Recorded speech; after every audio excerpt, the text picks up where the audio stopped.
Hey, what's up? This is Alex from Whitechapel, and you're listening to Metal Wani.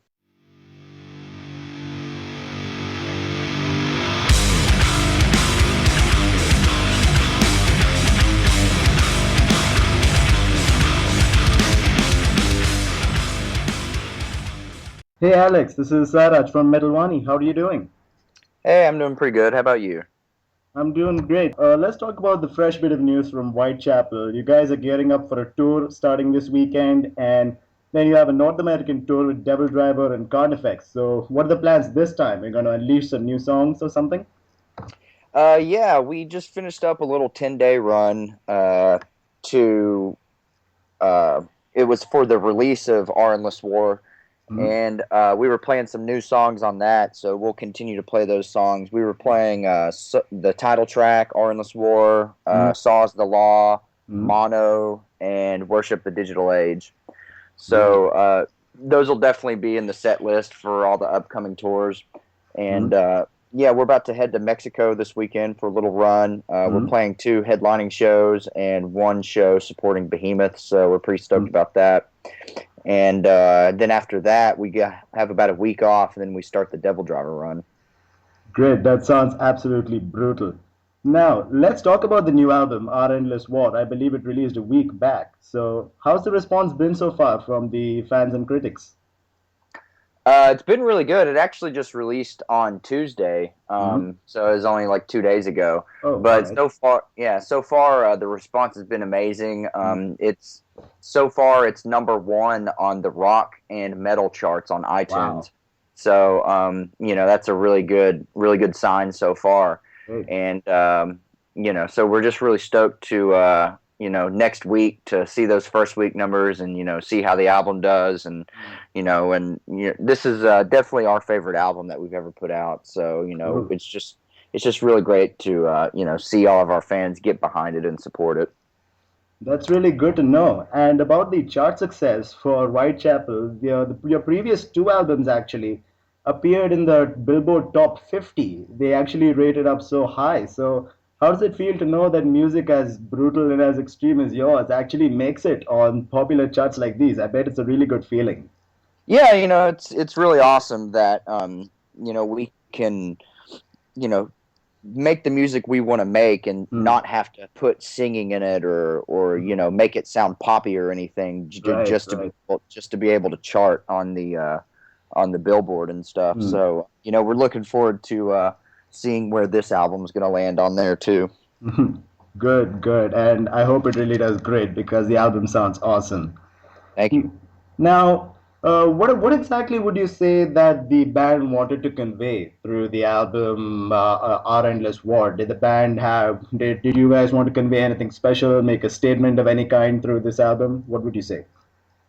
Yeah, I mean, we just wanted to show people that, we aren't the same Whitechapel that we were 7 years ago when Mm-hmm. the Somatic Defilement came out. We're a much older, much wiser, much more mature band now, Mm. and we don't really care about writing music that fits into a subgenre called deathcore. Ah. In our opinion, we think we're much bigger and better than that, Mm. and we're just trying to write a cohesive metal album. That's all we want to Mm. be is just a metal band, and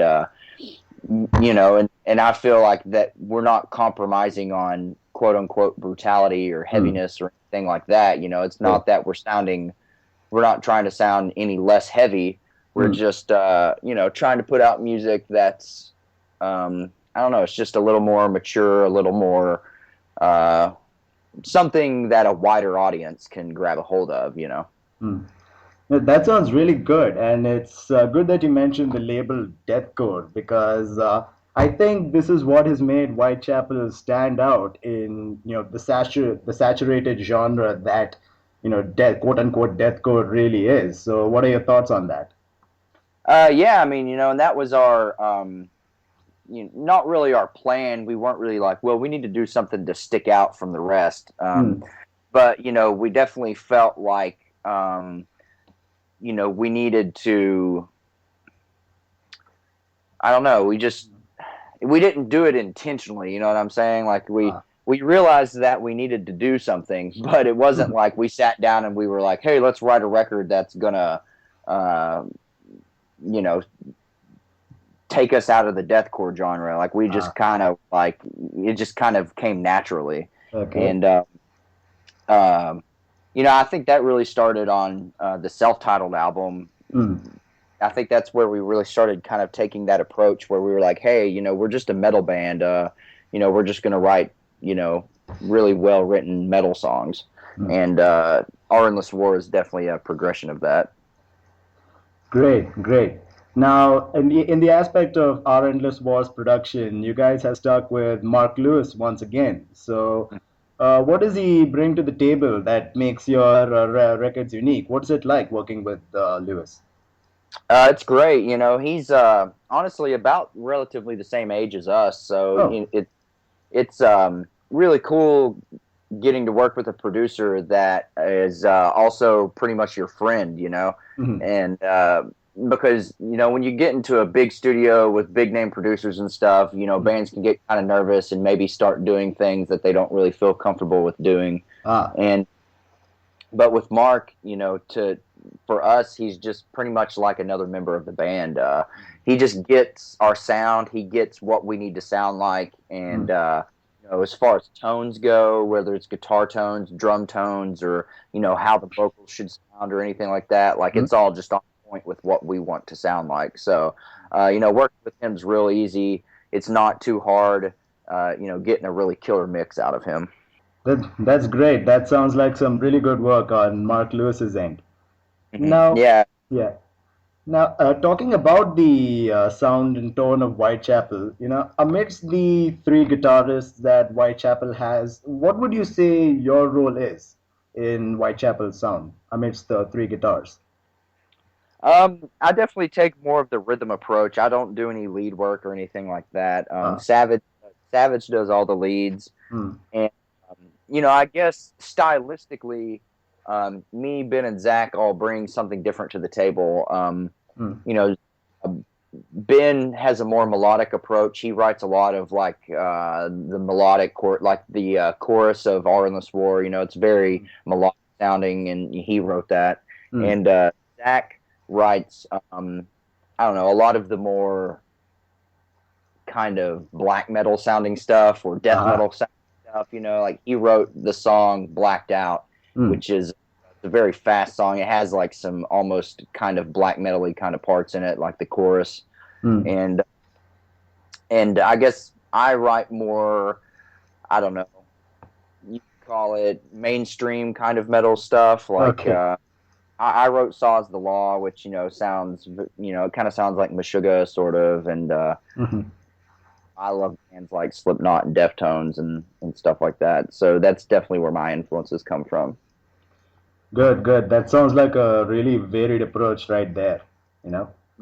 I think with all of those different approaches combined together, it helps us create a unique sound. Like, Clearly, clearly. Now let's talk about Whitechapel's live performance. Now you guys have a very powerful live performance. So what do you think the key is for a good performance on stage? What do you think is the importance of that? well, to begin with, I would say playing the music the way it should be played. Playing it tight Mm, and trying to recreate live what is on CD to the best of your ability, because when mm, people are used to listening to the CD over and over again, and when they show up to see you live, they're going to hear these songs and they're going to hear them a certain way that they've heard on the mm. CD, and True. they're going to hear that live. So, recreating the songs live as best as you can to sound like the CD is a good measure, and then also, stage presence is a big thing involved too, because I True. mean, people come to shows to be entertained, and not only do they want to hear the music, but they want to see a performance that's full of energy and aggression and True. stuff like that. So uh, it's important to have a lot of energy on stage and Mm. give the people what they paid for. Great, great. Let's talk about the release of your DVD, okay, live footage. It was you guys crowdfunded the release of the DVD. So, how would you say the experience of crowdfunding is? And would you use the measure at any point in the future, or is it a one-time thing that you guys are doing? The crowdfunding went really well. You know, we've got over our goal, which is going to be able to let us Mm, do a lot more with the DVD mm, and put more into the production of it to make it better. So, you know, it was really great that our fans came in and, you know, helped us out with that. mm, And, you know, as far as we'll ever do it again, I don't think so because, you know, unless we do another DVD and fund it like that, mm, because, you know, I don't think that, you know, crowdfunding has its place, but I don't think it's, uh, very good for mm, CDs for a signed band at least because I feel like you know labels do have their place in the music business and mm. you know I feel like you need a somebody behind your CD you know backing it and promoting it and pushing it True, out there you know true. somebody other than the band so Mm. you know, I definitely feel like we'll continue releasing CDs on labels and you know stick to the campaigns for other things. All right, great, great. That's a good statement. Now, let's go off on a tangent here, and let's talk about your passion for barbering, as we see on your pictures of haircuts on Instagram. So, do you have any plans in that direction? And how often do you normally groom yourself or give haircuts to your band members or any other people? Yeah, you know, it was just a hobby that I kind of picked up, and Mm, you know, I clean up a lot of the guys on the road and stuff because it's kind mm, of hard to haircut when you're on tour. So it's good to have somebody on the road that's you know there to you know dish out some cuts every now and then. yeah. And um, you know, as far as if I'll ever do anything else with it, you know, the band can't last forever. I can't be playing death metal when I'm 50. So True. I definitely feel like you know that will be a good thing for me to transition to you know Mm, whenever the band decides to you know call it a day. mm. Great. That's a really good statement because, as we know, a lot of band members can't continue with the music anymore after so many years. So I guess this is a good career alternative for you. Yeah, for sure. Great, great. Now about Whitechapel's tours. So, do you have any plans to tour India soon? Have you heard anything about the heavy metal scene in India? uh yeah, I mean you know uh we haven't had any plans for it but Mm, um we're you know hopefully we'll have the chance to get over there sometime soon you know we're always down to you know that's one of the best parts about being you know in a band is getting to travel the world and see new places so right, right. you know hopefully that you know we'll be able to make it over there at some point. Mm. That sounds really great because let me tell you, India has a huge passion for heavy metal, and if Whitechapel hit our shores anytime soon, you'll find us horns up just waiting for you guys. Awesome, that'd be great. Yeah, it definitely would be.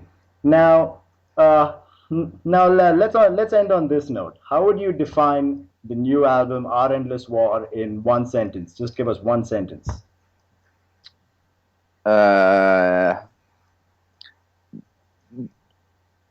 it's progressive from our old material yet still sounding like Whitechapel. Now that's a great statement to make. It really makes Our Endless War sound that special. That's a really good statement to make. Now thanks a lot for talking to us here at Metal Wani, Alex. Yeah, no problem. Thank you for having me.